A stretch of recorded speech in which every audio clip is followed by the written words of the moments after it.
The smartest guys around are about to break it down like they've won the game a million times. Well, actually, they didn't really win the game at all. Survivor know it knows. Survivor know it knows.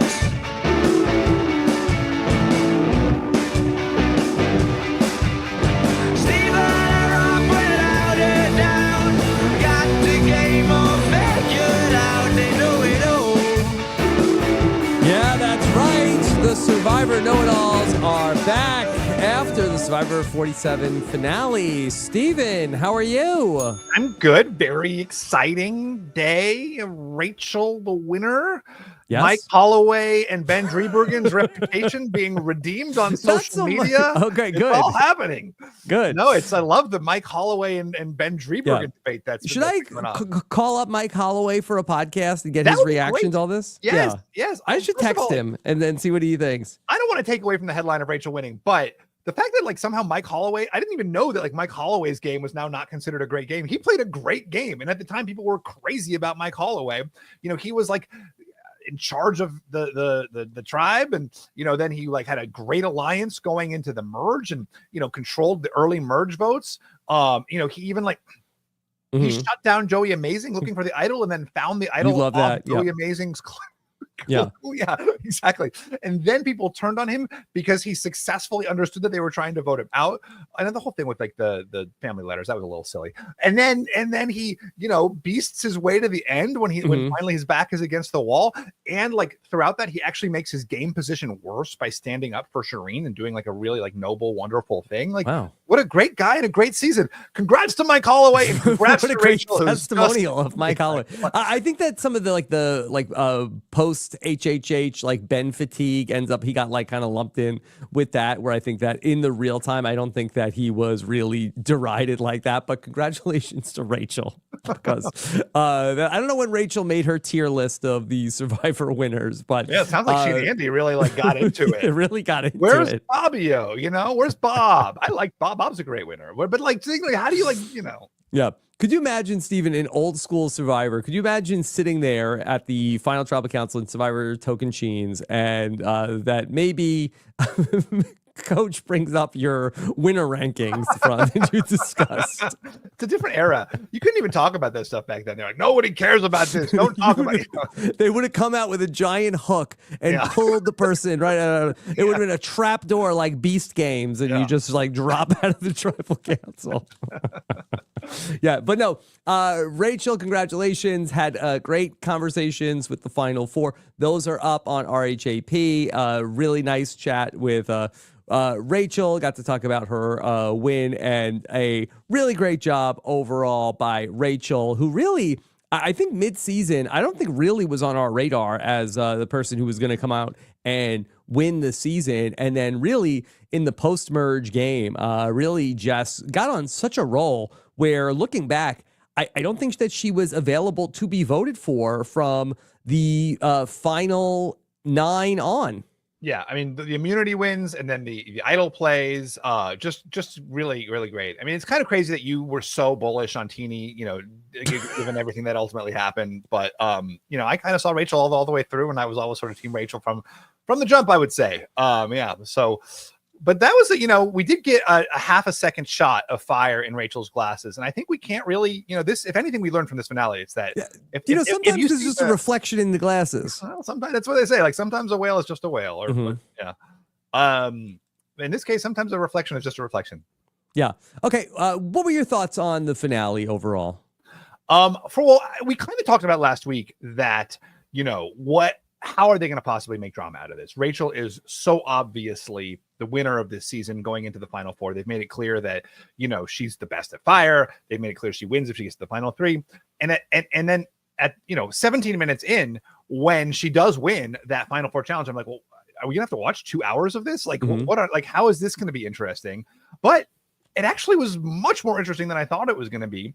Sam put up a great fight at the final tribal council. I was like, is there a world where Sam can pull this out? I didn't ever actually believe that, but I asked that question to myself. I thought there was I thought it was a viable world. It actually kind of reminded me of the Cagayan finale, which I always remember because, of course you knew that Tony was going to win. And yet watching it, you were like, wait a second, did Wu just pull this out? Which like it partially credit to Sam and then partially credit to the producers who really did a really good job of creating tension, not just in showing Sam's great moments, but I kind of thought they sort of like downplayed Rachel a little bit. They had a lot of shots of her looking like mad and a lot of like kind of like cutaways where she didn't look like a winner, and I thought they did a great job with creating a little bit of mystery. When the only vote was Kyle's, I thought to myself, for Sam, I was like, okay, that's it. Because normally they show like someone who is connected with you. Yeah, like Sierra or Genevieve or, even like Andy would have been an interesting one. But like Kyle and Sam, we didn't really see much there. So it's like, okay, if the only vote they're showing is Kyle, that's probably the only vote they have for Sam. And so at that point, I do think it is one of the flaws of a Survivor as a TV product. When we get to these final tribal councils and Jeff in the real time said that he thought it was very close. And I'm sure it was close based off of what Rachel and Sam were saying. But it's almost like that every tribal council kind of it almost never gets edited to be that it's a runaway. Right. And that somebody, unless there's a total disaster going on, it's almost always like optimized for, ooh, this is close. And then they read the votes and it's like, lopsided. Yeah. So, but it's TV. They can't make it seem like you'll turn the show off if it seems like it's going to be boring. Yeah. So, they're sort of like boxed in. They have to sort of like downplay the better things that the winner is doing and sort of like play up the things that the second placer is going to be doing. I didn't get that. Nobody played up what I was doing. You might be the exception. They said, okay, well, like people are they're going to watch for the reunion show to see what coach is going to do. So we got a captive audience. Yeah, I definitely didn't get played up. I got played off. I really was like, yeah. What was interesting was, do you think that that it was always meant to be? Did they know going in that this was going to be, a 2-episode finale? Because I feel like this could have been a great finale if we had Genevieve in the finale. Yeah, Jeff talked about it on the On Fire podcast and said that there were, and I don't know if this, I don't know if Jeff said this or this was speculation of they didn't know if they were going to have to take a week off for the election coverage. And then I think that they decided, hey, let's do 14 episodes. And maybe if we need to, we'll do maybe 2 episodes in one night. So CBS had asked Survivor to do the 2-part finale. And so Jeff talked about the reasons why. And then he said that him and Matt went back and they figured out a way to be able to do it. So I think that this was always on paper, the way that this was going to be structured. But not necessarily something they'll do again.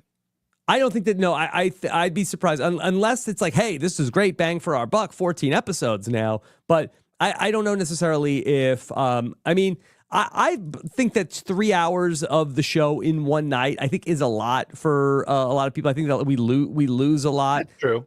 But I will say I felt like that last night did not feel as special of an event to have it just be, basically 30 minutes longer than the regular Survivor episode. Yeah, and not that much, actually happens, right? There's the she wins. The challenge it was a great challenge. I really like that challenge. I love the challenge was great. Fire was great. And then what a fire competition. Oh my God. The fact that Teeny's truly someone there gave her the asbestos covered rope because that was crazy.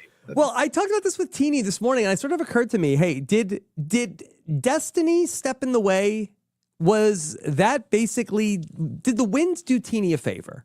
Does Teeny go to the final tribal council? Maybe gets a vote or two, but it's sort of raked over the coals to some degree of Teeny. Right. What did you even do? Did you even vote right? What the hell, Teeny?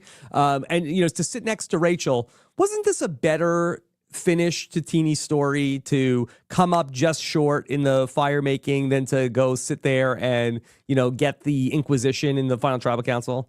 That was your argument too for Andy, right? Much better for him to go out, sure, and, with as a threat in this blind side or in this big splashy tribal council, and kind of go to the end and have the sad trombone. So I believe it. Yeah, I think that's probably true. It was just, that fire was wild. Yeah. Steven, I did the exit interviews this morning and, had great chats with everybody. The person that really surprised me the most was Sue, because I felt like that Sue, I felt like that was a little bit more of a fun personality in my exit interview with Sue as opposed to what we saw on the show. Sue says she loves Kyle also and is, very, very high on Kyle. But she really, she talked about how she did not like that Andy lied to her 3 times and he got my sweet Caroline voted out of the game, and I didn't want to forgive him for that. And I said about Andy so she has 5 Christmas trees, Stephen. I said, is Andy on the nice list or the naughty list? She said, he is very naughty. Andy is a naughty guy. And she basically said that at the vote where Andy went home, Sue said she told Rachel, I want Andy out no matter what. That's really interesting because it was really presented. I mean, it makes sense. And this is the challenge, right? In us like gauging people's game based on an edited TV show, right? Is like they're always they're telling a story of why someone wins. And especially as we get close to the end, of course they're going to make those seminal decisions, come down to the winner's calculus. And Sue gets 0 votes. They don't want to make show her necessarily having some like huge strategic impact, but I believe that that she did that. According to Sue, she said that Rachel wanted Sam out. She thought Sam was the bigger threat, and that it was only because that she was getting revenge for Caroline getting voted out and Andy flipping, and that's why she wanted to make sure that Andy went out at 6. Wow, that's interesting. I mean, I totally credible. Yeah, interesting. Why Okay. 5 Christmas trees? What is that? What's the significance? I don't know. Are they all in the I same ask myself room? why 1 a lot of the time. Yeah. No, obviously, you decorate with. She loves Christmas. She loves Christmas. She's got a lot of stuff going on for She and Q Christmas. really can, Sue versus Q. That's the rivalry. Sue versus Q. Like put that one out. Like, look, the season writes itself. Cancel Christmas versus 5 Christmas trees. Yeah, that's pretty great. Last night I talked to Adam Klein. I had a lot of fun going through everything with Adam, who's always so excited about everything from Survivor. So if you missed that podcast, didn't stay up for that one, be sure to check out my conversation with Adam. Steven, I know you've been very impressed with Sam all season long, and I'm sure that you thought his final tribal council performance was a very strong one. Yeah, he really did exceptionally at, especially coming in, knowing he was the underdog, knowing everybody thought Rachel was sort of the presumptive winner, to be able to argue his case so compellingly. I think he did a great job of saying, I have been on the right side of every vote, that's amazing. I have gotten the most votes. I am the actual big threat here. She's not the big threat. Some of the things she did do were from luck. For example, like getting an idol in your fries. And then when she would fire back and say, you weren't able to get me out. And he fired back and said, you weren't able to get me out. You tried to get me out via fire and you failed at that. And here I am. And here you are. Like neither of us had plans go all the way, that we wanted them. But, we both were targets, and in a way he was a bigger target, right? More people were worried about getting Sam out for a longer period of time than were worried about getting Rachel out, at least from my perspective. Yeah.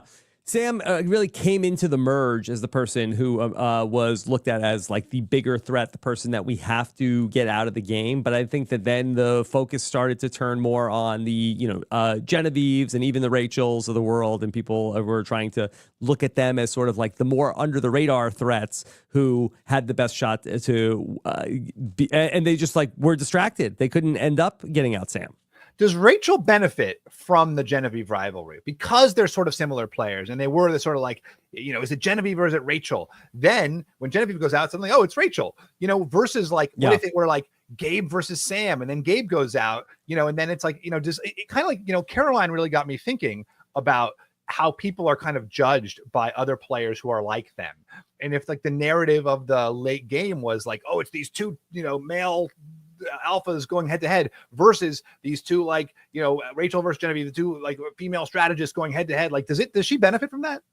Yeah, I think she definitely does. I think if you would have like, on paper, like hypothetically speaking, like, it's the start of the season and we're just reading, certain players' exit interviews and we see like, okay, maybe Rachel is going to be the winner of the season. I think that we might have like drawn it up differently of how Rachel ultimately gets there, because I think that Rachel has this, is designed to, I think, sort of like be a camouflaged player who that you might think that her win looks like one of these really under the radar people who sneaks in and then ultimately argues her game in the same way that we, or at least I did. I thought that Caroline was going to be the winner of the season at one point.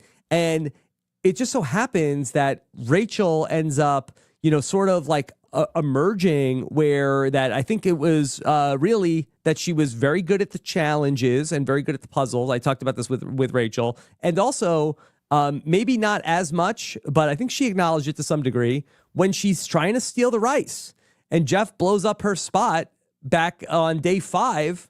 I think it was something that also people were like, oh, keep an eye on this one. And then also she was so good in the challenges in the pre-merge. I think that then she was somebody who really couldn't hide as much as she wanted to, and then had to play this completely different game, which was outside of her comfort zone of winning the challenges and playing the advantages and doing like a completely different game than probably she expected to play. Yeah, I mean, and you know, and like when Annika's voted out, right? She had what she felt was a very comfortable alliance, right? She was in this group with Annika and Sierra, and then suddenly, you know, she's on the outside of this other group that she didn't even realize. So she went from having this sort of, you know, stable alliance, which I think makes every Survivor player feel more comfortable, and that's kind of how you operate from the top, right? You've got your group, and then she's immediately on the outside of that after the Annika vote. So, that was, you know, also kind of like push her away. And I think, you know, she in her exits has talked about how she kind of played the game as it came to her, which I think is what you have to do, right? Mm-hmm. You go in expecting to play one way, and then the game throws a curveball at you, and then you adapt. And that's what makes the great Survivor players. And the other thing, you know, which I really like that she said was that, you know, okay, like, yes, she had an idol. Like, that's not a bad thing, you know, and also like she made choices based on having that idol, right? She made choices based on her advantage. So it's not like she got lucky that all these votes were coming her way and happened to have an idol. She had an idol and like could use that in the way she positioned herself in the tribe to, you know, to set herself up as a big move. And she could afford a little bit more heat because she had the immunities around her neck. You know, she had the idol, so she could take bigger risks. I'd love to get your thought on the idea of playing from the top versus playing from the bottom and the degree of difficulty that it takes to do either one. Do you have a thought on that? I mean, I have to say, I've been in both positions, and I think playing from the bottom is a lot harder, just emotionally. Like playing from the top, it's like you feel like a god. You know, you're like, okay, I've got my like 5 votes, and like you're next, and then you're next, and then you're next. But when you're playing from the bottom and everyone's out to get you, it's stressful. It's like much more just like the emotional and psychological component is just harder because you know that like every single moment is your last. You know, you're not part of like the fun conversations of like, ooh, like who should we, the masterminds, eliminate next? You know, you're constantly scrambling, and the pressure of that is it just really wears on you.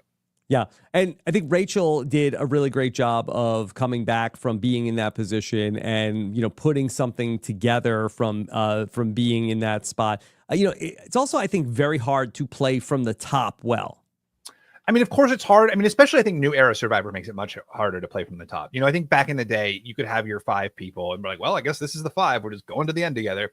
That's no longer the case. And I think that's the challenge of New Era Survivor. It's like, how do you maintain this top position without kind of, you know, getting your comeuppance? And I actually have no idea. Like, how does anyone do that? It's really very rare. I mean, who has done that other than, you know, I guess D and you know that group? Like who else has like been able in this era to do that?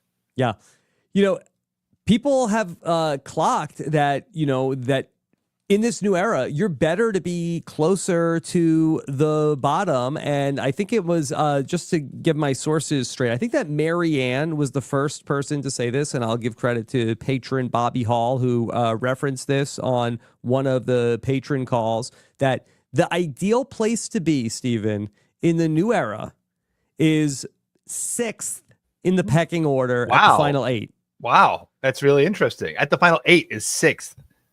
Yeah, what do you think of that? Is that does that sort of line up with Rachel? Got to go to the tape here. Like, you kind of want to be like not really on the bottom, but kind of near the bottom. I would guess like 4th. You know, somewhere like where you could, you know, your whole tier of like gamers and losers and whatever else. What is it? So I really talked about that last season of like the threats, the nothings, and the losers. Right, but if you're 6, aren't you a loser? Not necessarily. Like you want to be a nothing at the final 8. Yeah. So I think that certainly mapped better onto season 46, but I kind of feel like that there's some degree, with all due respect to Teeny and to Sue, like I think that they were probably seen as like, okay, these are the losers. Although I think that people thought that maybe Teeny could get a couple of votes at the final tribal council. And so, but people weren't worried about them. So it's sort of like, okay, Andy was sort of like teetering between is he a nothing? Is he a loser? He wanted he wanted to be a threat. He felt like that he was doing so much. And then you had these other players of Sam, Genevieve, Rachel, Kyle, like okay, Gabe, like okay, there were like these big threats that everybody was like super focused on. I think that Caroline getting sniped, I really do think that Caroline was set up very well to be sort of like the person who they thought was a nothing, who ends up being the person who like gets the threats to take out each other. Her and Sue play the idol at the right time and take out Rachel. Now, Rachel was never vulnerable to be taken out, so there was a flaw in her plan. But ultimately, like I thought that she was the person that also could have been in that spot.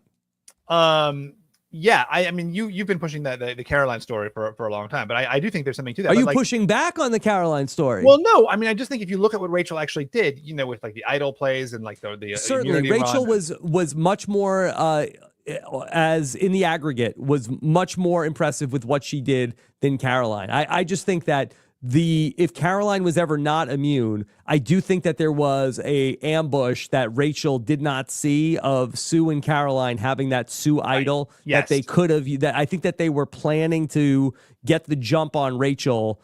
And again, but the hole in their plan was that Rachel was never not immune. Yeah, I mean that'll get you. I mean, and that's like that's why they call it Survivor. No, that is the challenge of the game, and I think that's I think people discount immunities. I think I've seen a lot of people as the Mike Holloway Ben Driebergen debate has been raging across social media. Ben Driebergen, I don't think ever won individual immunity. No, but he had a lot of idols. Yes. He had a lot of idols. And people were saying, well, if you're you have to rely on external things like are you playing a good game? I mean, I think so. Like they're all parts of the game, right? Like I always was very biased towards controlling votes, and I don't think Rachel controlled a lot of votes. But she tried. She wanted that, and that wasn't the path available to her. So she played the game as it came to her, and I think that's really all you can say. I mean, especially now, like we're saying, like in a way, you're really hurt from controlling votes. Mm-hmm. Yeah, I think that controlling the votes is just something that's not going to get you to the end. I think that for Rachel, like her best argument was like, you all wanted me to be out, and I'm here. You could not get me. And so I did everything I could to stay in the game. You all said I was the biggest threat, and look at me. I'm still here. So yeah, I mean, winning immunities and playing money, idols, please. It's part of Survivor. Like those are literally mechanics in the game. They're not like some like outside thing that is not a part of the game. Yeah. I don't remember who said this on Twitter, but it's not like other people. It might have been you. It's not like the other people are trying to throw the challenges. No, I wish that's exactly right though. That's it. They all want to be there. And just like with Kyle was out there. Everybody's like, okay, we got to stop Kyle. Kyle's going to win all the immunities. The person who beat Kyle, who took Kyle out of the game, was Rachel. Yeah.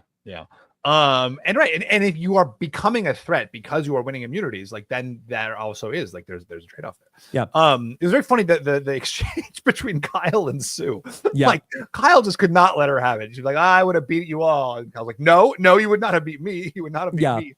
The two of them have like this thing, and then like being really good in the challenges, I think, is a big part of both of their stories. For Kyle, like I think that's basically like his number one like claim to fame in the game, and Sue saying like, okay, I did really great in these challenges for somebody my age, and so they're like bickering a little bit over who would have won more challenges, who was going to win more. So let them have that. The Kyle and Sue. Here, let me give you a couple other things that came out of the exits that I thought were interesting. So Rachel talked about how they really downplayed in the show how close her, Caroline, and Sue ended up being. That after the Sierra vote, she had sort of bonded with Caroline and Sue at the Survivor social hour. And then ultimately, after Sierra went home, she really linked up with them as a three. And that was a pretty tight three that Rachel had with Caroline and Sue that we didn't really get to see so much until after Caroline was gone.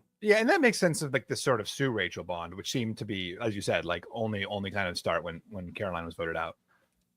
Yeah, and there was another interesting point from the exits that I will remember at some point later on in this podcast. Well, also, I mean, the closeness between Sierra and Rachel was, I mean, Sierra voting for Rachel was like one of the surprises. Why? Why? Why did Sierra vote for Rachel? Yeah.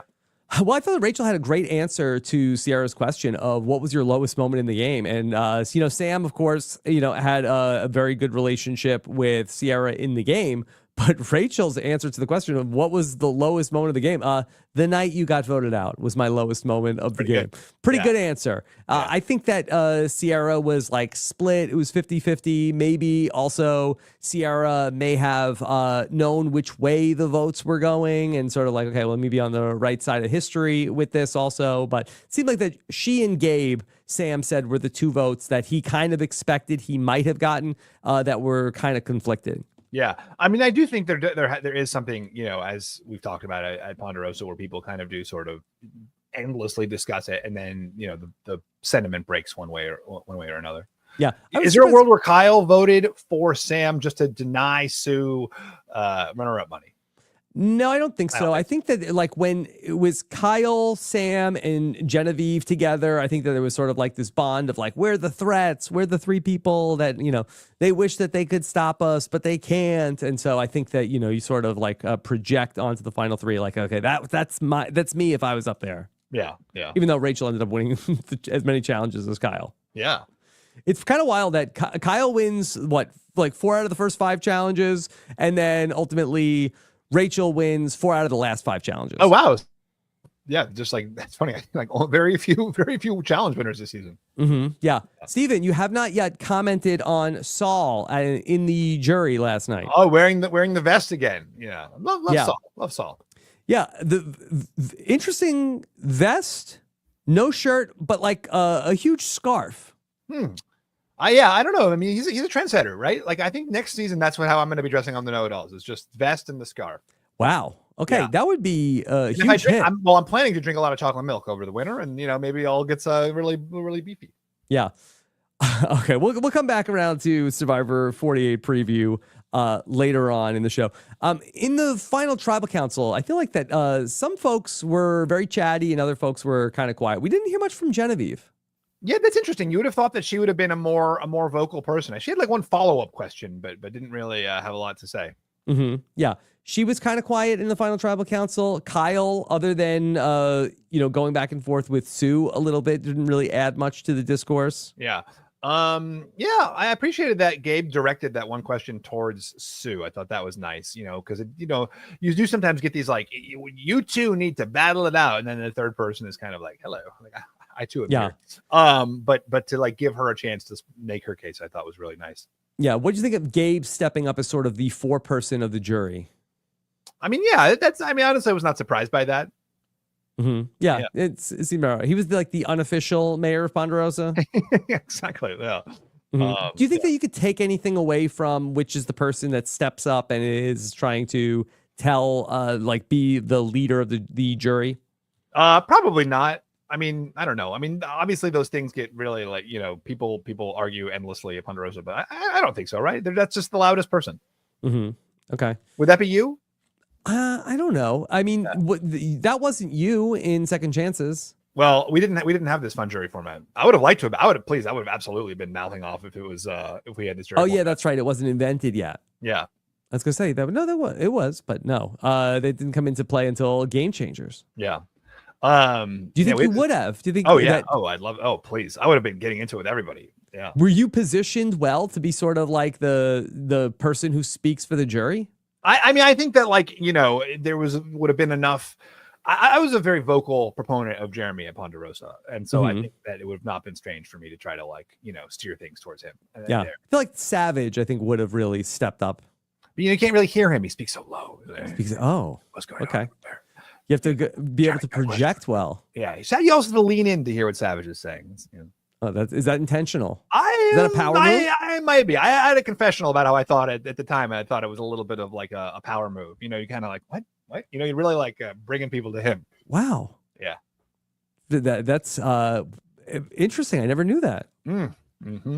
Yeah. Okay. Steven, it was a quick after show. Yeah, it was a very quick after show. Just like jam. I did not like it. I know we talk all the time about how we don't like the post show and how it's like traumatic for the losers to suddenly like be reeling. But I didn't like it. I just thought it was boring. Like the questions were kind of like all really generic. It felt like generic tribal council questions. It felt like, how do you pull off a blind side in Yeah. this game? You know, what's the most inspirational part of being here? You know, like it just felt like this sort of stuff that people say at every tribal council. It didn't feel different or special at all. In a way that when you actually watched the live finales, you know, of course, having the pre-jurors out there was awesome. You know, getting to see everybody in their like fancy clothes was exciting. And I like the part where they're talking about their real lives. Like, yeah, I'm at home now and I'm having, you know, here's what Survivor has meant. And, you know, otherwise it just feels like another like, meh. I mean, I get that they're never going back to the other one because it's just so much more expensive. Like, why would they ever? You think never? I mean, maybe, yeah, probably never. I could see an occasion where they might potentially go back to it, like for, you know, a big, you know, special season that they wanted to do that for. But Jeff is very dug in, I think, on that the after show. What he likes it. If you listen to the On Fire podcast, he talked about, you know, what he likes about it, and you know, for Charlie and Rachel both talked about how, you know, that they liked being able to hear from people, like, and that they could trust what they were saying more so in that format than had they had a reunion. I just feel like that they have to, because they're talking to Jeff. You know, you I can't guess trust so. them. Yeah, I guess so, they're but not it's just reliable. I find it to be very unmemorable in terms of like, even from last night, you know, what happened on the Survivor after show. There's just not a lot of moments that we really like go back to. And I think that they, you know, kept it short in what they talked about. So there wasn't too many things, but I just wonder if there's any tweaks that they could be making to it to like, I understand you don't want to go back and do the live read, but I feel like we need a little bit of like a little more like friction there. Yeah. I agree. And it's like, I think like once people, when you're out there, you're all so raw and you're at Ponderosa and you don't like, that's the other thing. When you go home and you're like with your families, you're with your communities, you know, and you feel kind of like your own sense of self and your own sense of like grievance, you know, how could you do this to me or whatever? Like, then that's where those sort of like heated conflicts, you know, imagine how much better it would be if Kyle could have seen all the nasty things that Sue was saying about him throughout, you know, like it's like such a much more interesting dynamic than like Kyle doesn't know. He's like, oh, you know, he probably heard at Ponderosa, oh, Sue doesn't like you. Like, oh, you guys, you know, but I do feel like with the actual, like part of what's so compelling is they've all seen the show. They've all talked crap about each other in confessionals and now they have to confront each other. That's interesting. Yeah. There was no moment where Jeff can say, Saul, what? And then the crowd goes like the standing ovation in the room. Yeah. Everyone's wearing vests and all in the whole audience, you know. The people on the street come up to me and they say, what about Saul? Yeah. There's no little kids. I mean, you know, there's no shots of Cochran. Maybe that's the change. They need to bring Cochran out there. And here's Cochran. He's been watching the whole season on a monitor. He has some questions to ask you. Yeah. Okay. We have questions that we're going to get into from our listeners. So go ahead and post them in the chat and we will take them. Steven, anything from the Survivor 48 preview that stood out to you? It looked exciting. It looked fun. You know, yeah, I'm excited. I'll watch it. I just wonder, and you know, we had so much excitement with the Survivor 47 preview. Do they need the Survivor 48 promo in the Survivor 47 finale? But would like, we forget there's a Survivor 48 if they didn't show us that? I mean, it makes sense that, like, you know, the legend continues, you know, to just build the tradition hype and your biggest night. Yeah.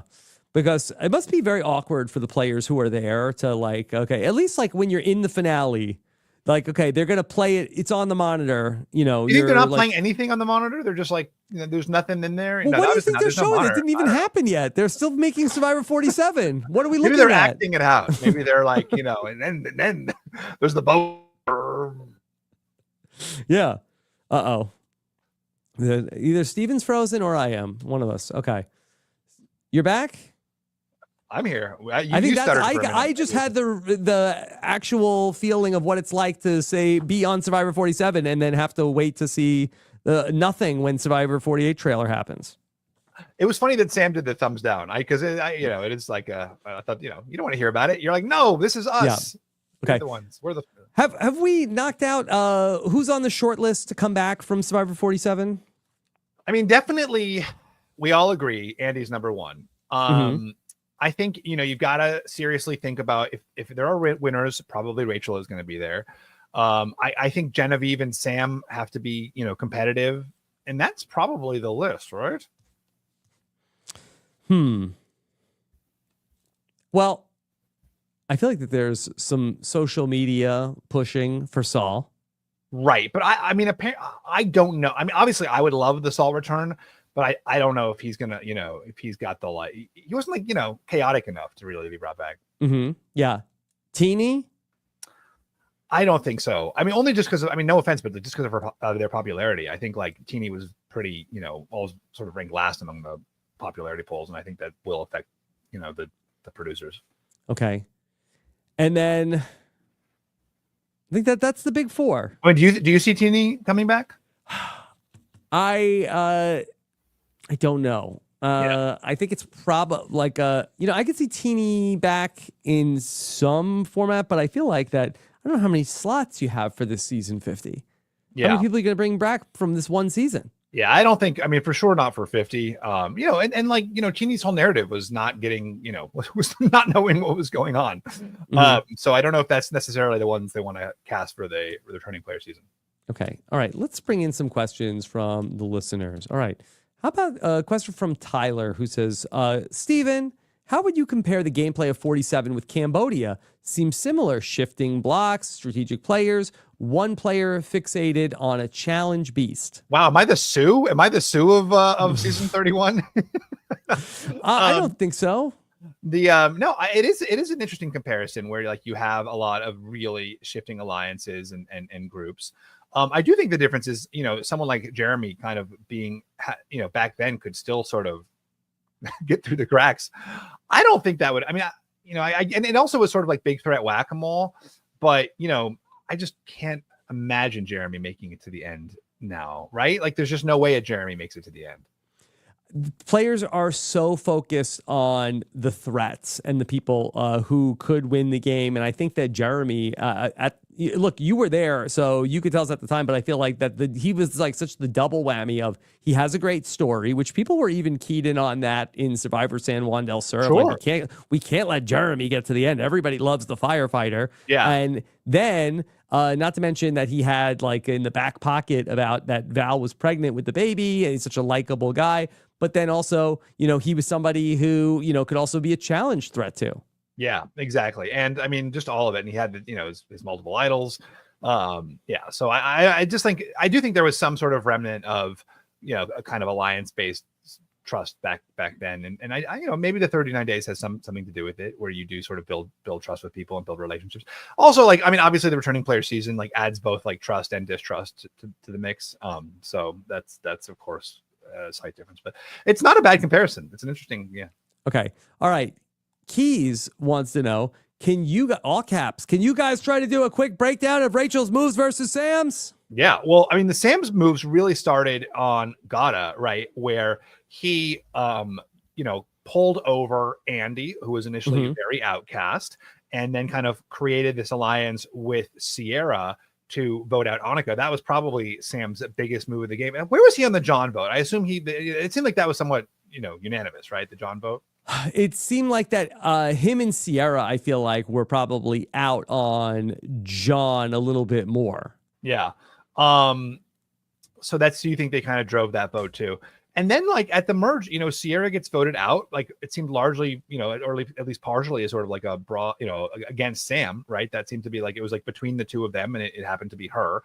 Or at least maybe not against Sam, but like against the two of them, right? Like that they were seen to be the powerful duo. And after that, he really like, he kind of like struggled to get a footing in the game until the Operation Project Italy. Yeah, yes. I've heard it both ways. Yeah.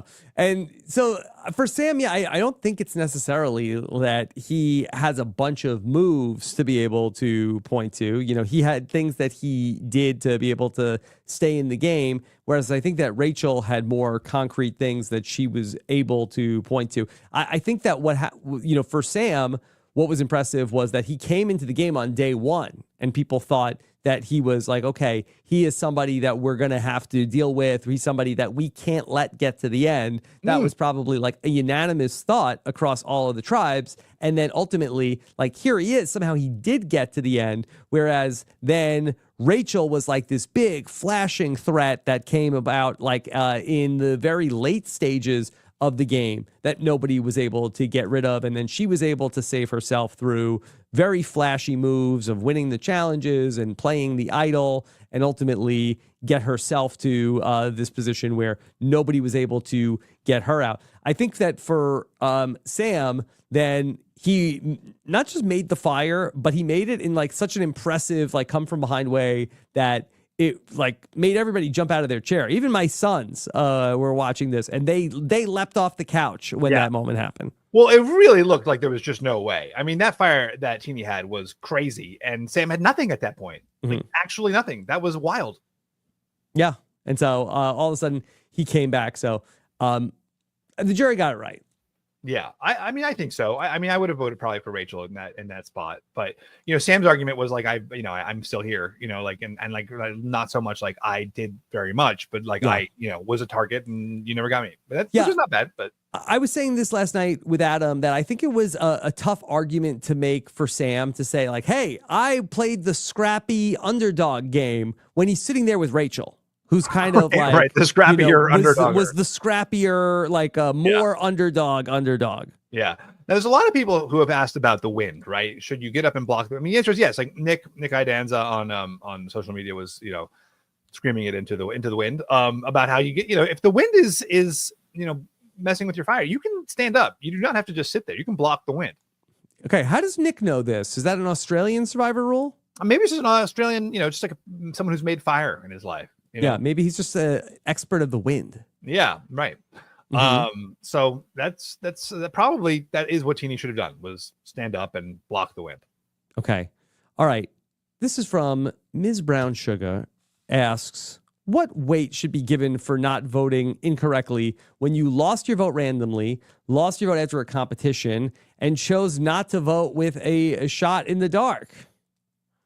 So do you get credit for voting correctly when you would have voted incorrectly if you had a vote? Right. That's funny. Like you would have been on the wrong side of the vote, but you didn't have votes. That's very funny. It does mess up the metrics a bit. That's a really great point. Yeah. So I don't know if that got pointed out, you know, like I do think it's like a little bit hard. It's kind of like, you know, with the, you know, with these like, you know, presidential debates that, you know, it's like, how much do you like, you know, make your own point versus like, actually what they just said was wrong. I need to correct the record. Yeah. Yeah. I mean, I love the back and forths, but I don't know. I wonder how much they actually like matter. I mean, like you get something really flashy like D's with Austin, like, you know, actually, you know, there's a whole other thing happening that you didn't know about. Like that's pretty good. But beyond that, I mean, like what really matters at Final Tribal? Really, like what really matters? Does anything matter? Does anything matter anywhere? That's such a good. I wasn't prepared to answer. That's such an existential question here on the Survivor Know-It-Alls. Yeah, we're all just specks of dust, you know, floating in the void. And there's very little you can do to sway the jury. Yeah. So do you feel like that this was a live tribal? No, I don't think it was a live tribal. Right? Yeah. Like, I mean, do you think anyone's vote changed? You know, Jeff didn't ask that question, and it was a question that he asked in Survivor 46. And, you know, I don't know if this is fair or unfair to compare the two seasons, but yeah, there was like Didn't you say he changed his vote? Is that possible? I think 5 people held up their hands to say they changed their vote at the Final Tribal Council. Yeah, that's wild.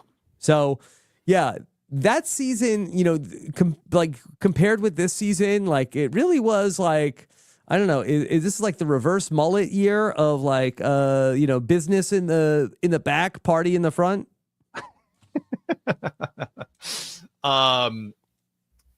Yeah. 46 being like the really, even the Final Tribal Council last season was just a very much more messy affair than this one, which was like very like buttoned up and cordial.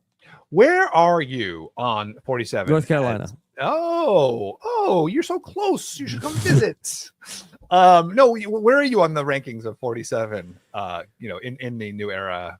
Okay, in the pantheon. Yeah. And this is so hard to do because there's no right answer to this question. But I won't be Fancy Fencerton about this. And these rankings are not these are like absolutely written in stone, the official rankings for RHAP. RHAP is, you know, Rob is about to give it to us, not arbitrary or reductive, deeply considered and official. I feel like, and it's hard for me to do because I can't separate it from how fun it is for me to podcast about it every week. But Yeah, I feel like 46 for me. Really? Over Might- 45? 45 was my number one of the new era. Yeah, I mean, 45 is very good, but you have to remember, don't forget, like, we had 2 quits in the pre-merge in 45. Yeah. So The pre-merge for 46 was no picnic. that's true. That's true. Some of the worst episodes of Survivor ever. That's true. So, okay, but but I want to give you an answer, and I don't want to just, so let me just say, okay, let's go. Yeah. I guess for me, 45 or 47 is like what I have to figure out.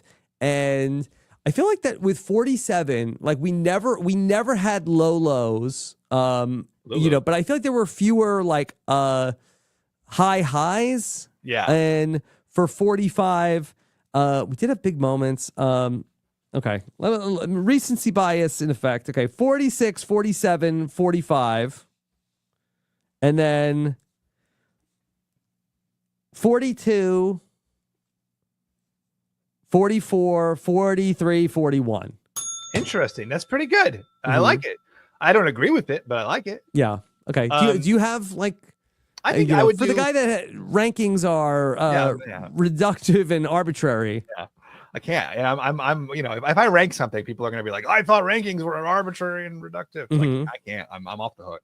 Yeah. No, I mean, if I were to rank in a very arbitrary and reductive way, it would be probably 45, 46, 47 or 44. I mean, like, there's the problem with 47. It was a very fun season, but like, there weren't like the big highs or like the huge characters in the way that you kind of like. Operation Italy, I think, was like the real like pinnacle of the season. And you know, with 44, which I feel like you're under ranking, you know, you had like some very, you know, Jam Jam, obviously an extremely fun character. I mean, Carolyn, a huge character. I mean, Carson as well. I mean, Danny, you know, the love affair between Franny and Matt. You know, you had Matthew getting. Was Sam climbing the Matthew rock? I don't know. I would not be climbing any rocks. It seemed like that they encouraged them to go stand on these rocks. Yeah, he was getting like, you know, the drone shot on the rock. I would not agree to the rock. You're there, especially the final 3. You're so close. You're like, I don't want to get pulled now. Maybe, I don't know. But I do think it does speak to the strength of the last couple of seasons that it is hard to rank. And so, like, I think that, you know, for better or for worse, they're a little indistinguishable sometimes, like a year out. Yeah. Okay. All right. Let me give you a couple more questions here today, Steven. All right. How about Lydia wants to know, is there a defense to not being included in a vote that turned out to be a bad move by those who made it? I wasn't in on this move, but it was a bad one. What is that referring to? Did Operation Italy? No, but that was a good move. I mean, that was great for the people who pulled it off. Yeah. Okay. So. Oh, maybe is that the blind side of Gabe? But Sam was in on the Gabe blind side, wasn't he? Was Sam in on the blind side of Gabe? Yeah. Yes. Yeah. So okay. Maybe Salvoed out. Maybe it was the Salvoed out. It probably was. Yeah, because that was terrible for. Here's a good question. Okay, and I think everybody was in on Saul. I think that was a total blindside or a total landslide. Megan wants to know if Genevieve and Rachel were both in the final 3, who wins? I think Genevieve wins, right? I think I got the sense that Genevieve was considered the more dominant threat at that point. Although, like, in that world, like, has Rachel played her idol in that spectacular fashion? Does she have 4 immunity wins? You know, that's like so hard to say. I mean, that would be a really interesting competition. Yeah. I think that Genevieve does win. I think that Genevieve ends up being, as a player, like, I think that she was kind of like just as savvy as Rachel ends up being. But I think as far as like the presentation, I think that she was sort of like a known public threat in the same way. I think that Sam's game plus Rachel's game equals Genevieve. I mean, so she has like the resume, but also is like, oh, that's the person we need to be watching out for from the start. And S tier facial reactions. Like, truly, Genevieve has like top tier. Like, who even is in the pantheon with Genevieve? I mean, I know we all love the Liza's like big open mouth thing. You know, Courtney. Courtney for sure. But those are jury reactions, right? I feel like Genevieve in the moment, they're just always had great facial reactions. Very expressive. Yeah. Okay. All right. How about Nick Sabetta asks, next season reportedly has the male alternate from Survivor 46. Whoa. Does he repeat Rachel's success, or does he end up going out early? Now, Well, Rachel now he has tremendous pressure. Rachel was the alternate for season 46 and ends up getting cut close to the end, and then ends up coming back for 47 and then has great success. What do you think about the alternates doing particularly well? Well, Rachel had a great answer about it, which is just that, she felt like when she was out there for 46 that she needed to be on Survivor. Mm-hmm. But then when she came back for 47, she was just like felt blessed to be there, felt really lucky. And it wasn't about her needing to be on Survivor. It was about her getting to be on Survivor and like getting to have fun with it. Like she was playing with house money. And I do think that attitude really, really helps when you're on, because then you don't have to play a defensive game. Then you can really like swing for the fences. Then you can like be, thoughtful about what actually matters for your position in the game without all that other stuff, like kind of like, oh my gosh, what if I don't do as well as I want? What are the people at home thinking? If you're just thinking like, what is best for my game right now? Like, then you're going to be in the best mental state for winning the game. Do you think it's easier for Survivor to sell people on being the alternate now?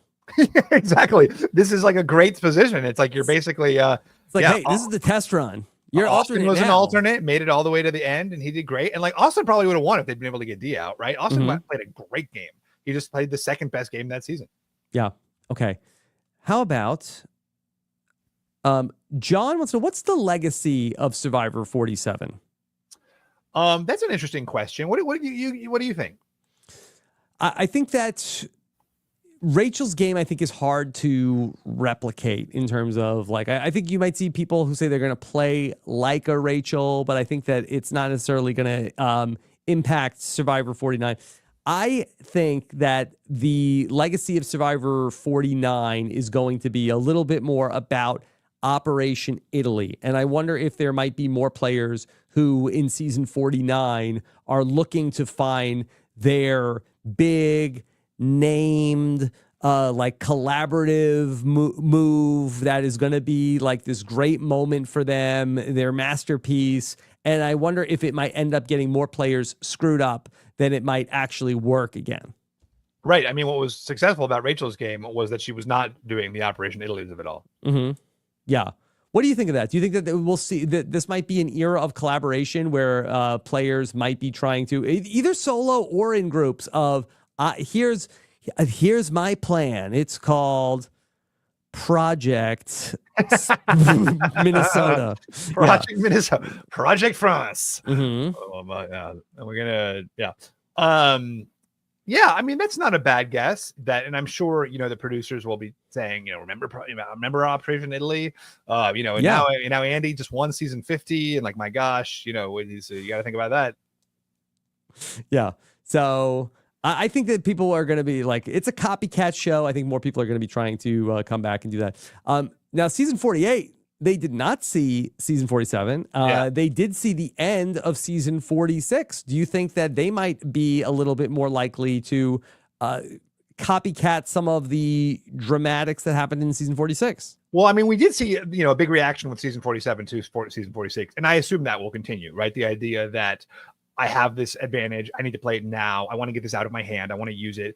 On the other hand, Rachel really succeeded by not doing that, right? So that's kind of what's interesting. Like the reaction to 46 was, I don't want to go home with an idol. I want the single-use idol or like a three tribal council idol that Gabe had. And I want this out of my hands so that it's not like too much pressure. Gabe had the single-use idol. There was somebody else with the three. Wait, I think it was Gabe had the three-use, and he then had the three-use idol, but used it on the first use. No, yes, right, because then he want at the tie vote. He didn't want there to be a tie vote that he would then go home on. Mm-hmm. But now I wonder if like if the reaction to 47 is, oh, you do want to keep your thing secret, because that's how Rachel excelled. She had like her block of vote and she had her idol, and she kept them like all the way to the end, to the perfect moment. Yeah. In the new era, having advantages that nobody knows about has been very successful. I mean, it didn't really matter for Sue ultimately, but, we saw with Marianne and, being able to pull out these idols like very late stages in the game that nobody knows about is very powerful. Leah asks, can we revisit Sam's decision to stop at the one tribal idol for the Beware advantage? In the real time, I think we said that, okay, he seemingly has everybody working with him. There seemed like that there was no danger of detection for him to keep going. In hindsight, is that a mistake that Sam ends up taking the more conservative, I can only use this idol for one tribal council? Well, I mean, I think you can point to anything and say it was a mistake if someone lost, right? Like you can always imagine a scenario where it would have been better for that person to do something different because we know they lost. Yeah. But in that case, I mean, that was the reaction I was talking about, right? I think they all saw 47. They don't want to be the person who's blindsided with an idol. And so like, let me just get this once and I just need to make it, a little further in the game. And that was Sam's whole philosophy, right? Was, what was it? Find a way to find a way. So, I think that's just part of his whole thing was just like making it to the next round. And I think that was part of it. So ultimately, I think that is the drive and that is the sort of mentality that got him to the end. Now, it didn't win him the game, but I don't know. I mean, would there have been a perfect moment for Sam to play the idol? Maybe, but those are so few. He still got to the end. So it's hard to say. Like, if he goes out where Andy goes out, then you say, like, oh, too bad he didn't have an idol, but he probably would have already played it by then. So, right, exactly. And then if Sam comes into the merge and then Andy is telling people, I think he might have been the one person that didn't know, but, word gets out that Sam might have an idol also. So I think that ultimately we can look back and say that he should have kept going, but I don't think it ultimately changes his fate. Let me give you a couple more. Will Harrington asks, do you think that the strategy will ever change to vote out the obvious final tribal goats? I mean, it's not a bad idea, because if they're there, you're not, right? Like that is not, I mean, everyone talks about it, but you never want to pull the trigger. Yeah. And like, how do you do it though? Because I've talked about it for years. Yeah.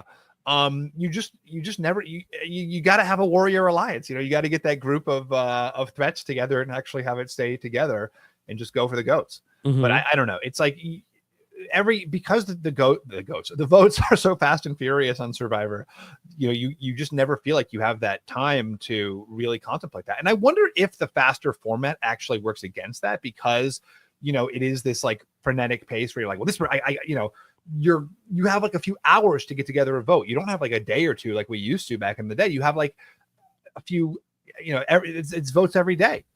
Okay. Stephen, and then Colton wants to ask, can't wait to hear Stephen's take on how Sam should have won, but the anti-hot person bias got in the way. I think Rachel's hot. I think, but I'm glad that the anti-hot person bias is being talked about. So maybe the future hotties will do better. You've brought awareness to it. Yeah. So your job here is done. Okay. I think your job here in Survivor 47 is done too. Oh, what a fun season this has been the podcast about, Rob. Yeah. Fun stuff. And we got some fun stuff planned for Survivor 48 as we come back for Survivor Know-It-Alls in February. Wait a second. Are you doing a preview of the next season just like Survivor did? You're like, why in the finale episode do they show the trailer 48? Oh, here we are doing the exact same thing. Should we do the trailer of like, all right, season 47, Rob and Steven, you were great. Let's show you a little bit of what Rob and Steven are going to be talking about on Survivor 48. Cut to us breaking down episode 6 of Survivor 48. Mm-hmm. Yeah. So final fishing for Rachel. Final fishing chocolate milk? Really? What about if you're lactose intolerant? Yeah. I can't believe that move. Big move, Itis. Oh my God. Boy. Yeah. Okay. Steven, so a little bit of a break for you. What do you have coming up the next couple of months? Just working on edits for my novel. Novel is coming out in early 2026, and that means I have to have it done in early 2025. When should people start sleeping outside the bookstore? Believe me, you will be hearing about me. There's like a 9-month pre-order plan, so like, 9 months out, I'm going to be like, banging the gong, so to speak, for everybody to pre-order my book. Mm-hmm. Okay. All right. Yeah. So then, Steven, you and I also have some Blood on the Clock Tower that people are going to get to see as well soon. Yeah. So we're almost done editing the episode 2 of Blood on the Clock Tower, which is very fun. And of course, we also recently filmed our 3rd episode, which I had very low hopes for out of the gate, and then it turned into a very, very fun day of play. Okay. All right. So those are going to be up on the RHAP YouTube channel. We'll keep you posted on when they are dropping. robswebsite.com/YouTube. Steven, anything else that you want to highlight? Yeah. People are asking what's the genre of the novel. And so my 2 favorite types of books are like social satire comedies and jungle thrillers, and so I tried to combine those two into one book. So we'll see if it was successful. You be the judge. You be the judge. Okay. Yeah. Check that out. Just a year's time. Yeah. Okay. All right. And then we've got our exit interviews with the Final Four as well. Our Patreon Q&A. I'll have to do Club Condo as well on Monday. And check out my interview with Adam Klein if you missed it. Plus, Stephen, later on tonight, I'm going to be taking a look at Beast Games. Oh, wow. That's exciting. Is it good? I've watched one episode. It's wild. It's very Squid Game-esque so far, Big Game. Beast Games. And you're doing your live traders. Yeah, and then Traders, we have season 3 coming out on January 9th. And so we have done, between myself and Puya, we have recorded about 14 days of Traders preview podcasts. And tonight we'll be dropping live at 8 p.m. our preview of Boston Rob Mariano. How will Boston Rob do on the Traders? Now, Stephen, did you watch any of Deal or No Deal Island? No. Okay, well, Rob, just last year, came out and was phenomenal on Deal or No Deal Island. Will he be able to ride his Dondi success into a new edition of Boston Rob on the Traders? So we will kick that off. Yep. Wow. And then tomorrow, check out our preview of Carolyn as we continue on with our Survivor and Big Brother players up first. You can hear that right here on Rob is a Podcast. Make sure you subscribe to our Traders podcast feed. WeKnowTraders.com. We love to read your comments. Would love to hear your thoughts here as we come out of Survivor 47. Take care, everybody. Have a good one. Bye.